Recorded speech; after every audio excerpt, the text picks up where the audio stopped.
క్రికెట్లో ఏం జరుగుతుందో తెలుసా? బ్యాటింగ్ చేసే జట్టులోంచే ఇద్దరు ఆటగాళ్ళు, ఒకరు మెయిన్ ఎంపైర్, ఒకరు లెగ్ ఎంపైరింగ్ చేస్తారు. అప్పుడు బౌలింగ్ టీం ఉంటుంది కదా, వాళ్ళు మళ్ళీ బ్యాటింగ్కి వస్తారు ఇన్నింగ్స్ అయిపోయిన తర్వాత.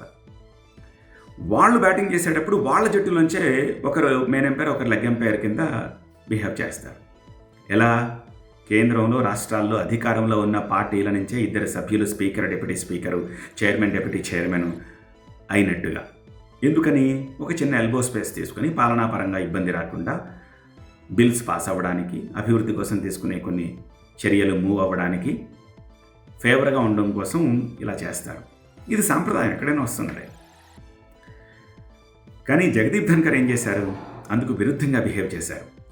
జస్టిస్ వర్మ అభిశంసన తీర్మానం చెయ్యాలి అన్నప్పుడు అధికార పక్షం ఏం చేసింది? అధికారపక్ష సభ్యులతో పాటు విపక్షాలను కూడా సంప్రదించి ఎంపీల సంతకాలు, 150 మంది ఎంపీల సంతకాలు తీసుకుని లోక్సభ స్పీకర్ని అప్రోచ్ అయింది. అందులో రాహుల్ గాంధీ సైతం సంతకం చేశారు. రాహుల్ గాంధీ సైతం అని ఎందుకంటున్నానంటే, లోక్సభలో విపక్ష సభ్యుడు ఆయన, ప్రధాన ప్రతిపక్ష నేత.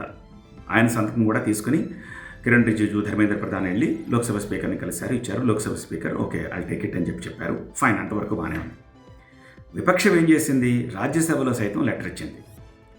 అధికార పక్షమేమో లెటర్ ఇచ్చేటప్పుడు విపక్ష సభ్యుల సంతకాలు తీసుకుని లోక్సభ స్పీకర్కి లెటర్ ఇస్తే, విపక్షం ఏం చేసింది? అధికార పక్షాన్ని సంప్రదించకుండా విపక్ష సభ్యులు కొంతమంది సంతకం పెట్టేసి జగదీప్ ధన్కర్కి లెటర్ ఇచ్చేశారు. వాళ్ళకి తెలుసు, వాళ్ళు ఒకవేళ అధికార పక్ష సభ్యుల్ని సంప్రదించి సంతకం అడిగితే ఆల్రెడీ అక్కడ ఇచ్చాం కాబట్టి ఇక్కడ ఇవ్వకూడదని అంటారని వాళ్ళని అప్రోచ్ అవ్వకుండా డైరెక్ట్గా రాజ్యసభ చైర్మన్కి లెటర్ ఇచ్చేశారు. అప్పుడు రాజ్యసభ చైర్మన్ ఏం చేయాలి? రాజ్యసభ సెక్రటరీని పిలిచి ఇలా ఇచ్చారు, మరి ఏం చేయాలి దీన్ని? నిజానికి ఆయన పార్లమెంటరీ వ్యవహారాల శాఖ సహాయ మంత్రిగా పనిచేశారు ఒకప్పుడు, సో ఆయనకే నాలెడ్జ్ ఉంటుంది. కానీ ఆయన అలా చేయకుండా రాజ్యసభ సెక్రటరీని పిలిచి ఒపీనియన్ అడగకుండా దాన్ని టేకప్ చేసేశారు. సభలో టేకప్ చేసేసి విపక్ష నేత ఖర్గేకి సుదీర్ఘంగా మాట్లాడే అవకాశం ఇచ్చేశారు. అలా ఎవరైనా చేస్తారా? అప్పటికీ ఫ్లోర్ లీడర్ జేపీ నడ్డా లేచి పదే అడ్డుపడ్డారు, మీరు ఇంత సమయం ఇస్తే ఎట్లా అని చెప్పేసి. అయినా సరే ఆయన అలౌ చేశారు దాన్ని. ఆ తర్వాత లేటర్ ఆయన రియలైజ్ అయ్యారు, ఇలా చేశానేమిటి అని. సో బీఏసీ మీటింగ్ కండక్ట్ చేద్దాం, దీని గురించి మాట్లాడదాం అని చెప్తే ఫ్లోర్ లీడర్ నడ్డా వెళ్ళలేదు, బీజేపీ సభ్యులు కూడా ఎవరూ వెళ్ళలేదు. ఆ తర్వాత ఏమైంది? ఆయన రాజీనామా ఇవ్వాల్సి వచ్చింది.